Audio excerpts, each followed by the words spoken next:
नमस्कार, मैं नेहा श्रीवास्तव। आप देख रहे हैं आई न्यूज। आई न्यूज में आपका स्वागत है। आइए नजर डालते हैं अब तक की कुछ प्रमुख खबरों पर। नमस्कार, मैं कोनिका दास। मैं मौजूद हूँ ग्राम सभा कलवारी में, जहां मेरे साथ प्रधान के रूप में जवाहरलाल गौतम जी मौजूद है। मैं इनसे जानना चाहूंगी कि अभी तक इन्होंने 2 सालों में अपने ग्राम सभा में क्या क्या विकास कार्यों को करवाए हैं और आने वाले 3 साल के लिए क्या रूपरेखा तैयार किए हैं ताकि इस ग्राम सभा का काया पलट हो सके। जवाहर जी, आपका हमारे चैनल में स्वागत है।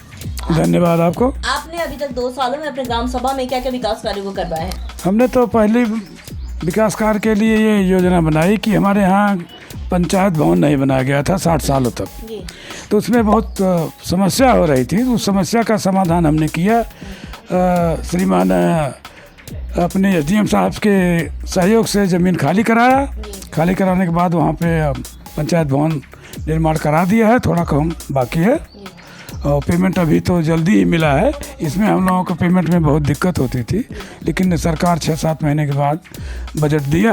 उसमें आवास कितने आवंटित हुए? आवास हमारे यहाँ 4 विकलांग हुए हैं और 10 सामान्य हुए हैं। शौचालय 120 के लगभग मिल चुके हैं और लगभग बन चुके हैं। स्वच्छ भारत मिशन में आपकी क्या राय है? स्वच्छ भारत और स्वस्थ भारत, स्वच्छता को लेकर आप अपने ग्राम सभा में क्या क्या काम करवा रहे हैं? स्वच्छ भारत मिशन में हमने एनआरसी सेंटर बनवाया और 14-15 ठो सोख्ते का निर्माण कराया, जहाँ पे सरकारी हैंडपम्प थी, और कुछ नाली का भी निर्माण कराया जो कि जहाँ बहुत ज़रूरत थी। और आगे ज़रूरत तो बहुत है, लेकिन धन का अभाव है, इसलिए हम लोग धन के हिसाब से अपना विकास कार्य कर रहे हैं। ओडीएफ प्लस में आपकी ग्राम सभा हो चुकी है। आरआरसी सेंटर अभी तक लेकिन कंप्लीट नहीं हुआ। नहीं, आरआरसी सेंटर असल में ऐसा था ना, वो ज़मीन जो है उपलब्ध नहीं थी और धन जो था कम था। आरआरसी सेंटर लोग कह रहे थे कि 2-2.5 लाख का बनवाइए। हमारे यहाँ 5 लाख 6 लाख रुपए का बजट था, तो उसको बनवा देने से और दिक्कत हो रही थी।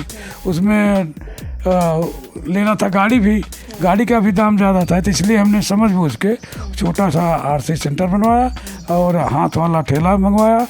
इसके बाद उसमें ऊपर वाला काम थोड़ा सा बाकी है, उसको भी अभी मिस्त्री जो है सामान रखा है, 2-3 दिन में बन जाएगा। अच्छा, बहुत अच्छी बात है। आपकी ग्राम सभा में जब सर्वे हुआ तो बहुत से जनता आपसे मुखातिब हुए, जिनका कहना था कि जैसे कुछ जगह पे नाली की समस्या है, जल निकासी न होने पर नालियों में जल भराव रहता है, जिस पर आप कुछ कहना चाहेंगे? इसका निस्तारण कब तक हो जाएगा? निस्तारण इसका थोड़ा विकास कार्य के लिए जो धन आता है वो हम लोगों का धन कम है।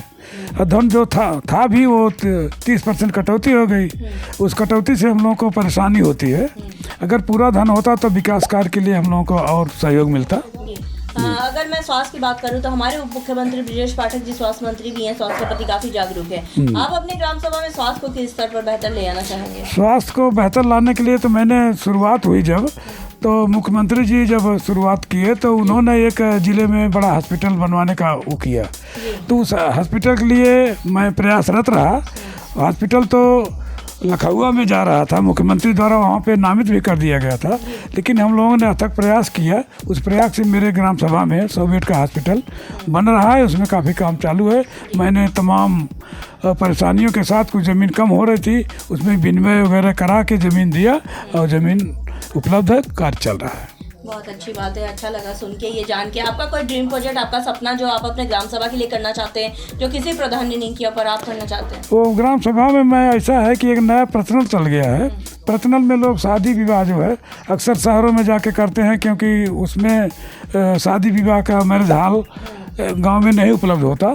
मैं ये सोच रहा हूँ कि अगर सरकार के पास धन का कुछ किया जाए तो उसमें एक मैं मैरिज हॉल बनवा सकता हूँ। आपने मेरे सवाल के पहले ही जवाब दे दिया, बहुत अच्छी बात कही आपने, क्योंकि मैं ये सवाल करने ही वाली थी। क्योंकि आपके ग्राम सभा में जब सर्वे हुआ तो गरीब जनता हमसे मुखातिब हुए और कहने लगे कि जैसे कि गरीब तबके के लोगों को शादी ब्याह में बड़ी समस्याएं हो रही है, क्योंकि उनके पास इतना पैसे भी नहीं होते, कि उनका घर इतना बड़ा नहीं होता है कि वो घर में करवाए और बाहर भी नहीं जा पाते। इस पर आपने बहुत अच्छे संजीव से जवाब दिया और इस पर आप लिखित आवेदन करिए और आवेदन करने के बाद उसकी प्रतिलिपि हमें व्हाट्सअप करिए, ताकि सरकार तक हम आपकी बात को पहुंचा सके और आपके लिए कुछ काम कर सके।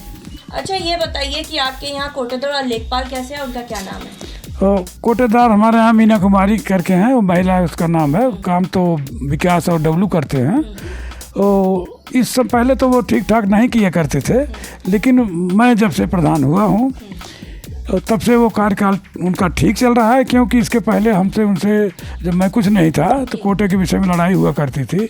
एक बार उनका कोटा सस्पेंड भी कराया गया था, लेकिन वो मैं जब से हुआ हूँ तब से कायदे से बट रहा है। कभी कभी कोई आगे पीछे 1-2 दिन हो जाता है तो मैं खुद वहाँ जाके बैठ के उनको कहता हूँ कि आप हमारे सामने दीजिए, गरीबों का हित कीजिए। सरकार से आप किस तरह की मदद चाहते हैं? सरकार की मदद तो वही हम कह रहे हैं कि जो मेरा धन हम लोगों का कट गया है ये मिल जाए, और ये मानदेय पे जैसे हमारे यहाँ पंचायत सहायक रखा गया है और मानदेय पर 2-3 लोग रखे गए हैं, उन लोगों का मानदेय हम लोगों को उसी मतलब विकास निधि से देना पड़ता है। ये हम लोगों को तकलीफ़ है, क्योंकि जैसे तो हमारा गांव तो बहुत बड़ा नहीं है, फिर भी मीडियम है। जहाँ छोटे गांव हैं वहाँ पे केवल विकास निधि में मानदेय देने भर का ही पैसा मिल पाता है, तो विकास काम नहीं हो पाता। मानदेय सरकार अपने ढंग से दे तो ये हम लोगों के लिए सुविधा होगी। हमारे साथ प्रधान जी मौजूद थे, जिनका साफ तौर पे कहना है कि इन्होंने अथक प्रयास किया ताकि इस ग्राम सभा को नंबर 1 ग्राम सभा बनाया जाए। जैसा कि इन्होंने साफ तौर पे कहा कि इनका ड्रीम प्रोजेक्ट का सपना है इस ग्राम सभा में बारात घर बनाना। जब ग्राम सभा में सर्वे हुआ तो बहुत सी जनता उनसे मुखातिब हुए थे, जिनका कहना था कि कुछ जगह जैसे नाली की समस्या है, जिस पर हमने आपसे वादा किया था कि गाँव की कहानी प्रधान की जुबानी आप तक ले आएंगे और प्रधान की समस्याओं से भी आपको रूबरू कराएंगे ताकि आप इनको वक्त दें। इनके पास अभी भी लगभग 3 साल का वक्त है। जैसे जैसे बजट आएगा अपने ग्राम के विकास के लिए वैसे वैसे काम कराएंगे, और हमें उम्मीद भी है प्रधान जी कि आप ग्रामवासी की समस्याओं को इसी तरह न केवल सुनेंगे, उसका निवारण भी करते रहेंगे। बिल्कुल, मैं प्रयासरत हूँ कि यह जो कार्य चल रहा है ग्राम सभा के विकास के लिए मैं प्रयासरत रहता हूँ, ज़्यादा से ज़्यादा समय देता हूँ और कहीं जाता भी नहीं, लोगों की बात सुनता हूँ। कोई मर मुकदमा झंझट होती है तो मैं गांव में उसको सुलझाने की कोशिश करता हूँ, थाने पे जाने देने के लिए मैं रोकता हूँ। जब नहीं हल होता है तब थाने पे लोग जाते हैं, तो वहाँ पर मैं थाने पर नहीं जाता। तो अब देखने वाली बात ये होगी कि इस ग्राम सभा को हम एक आदर्श ग्राम सभा के रूप में लखनऊ ले जाते भी, यानी वीडियो शर्मा के साथ मैं कोन का राजा न्यूज़ उत्तर प्रदेश लखनऊ। अब तक के लिए बस इतना ही। बने रहिए आई न्यूज के साथ और अधिक जानकारी के लिए हमारे चैनल को लाइक कीजिए, सब्सक्राइब कीजिए। धन्यवाद।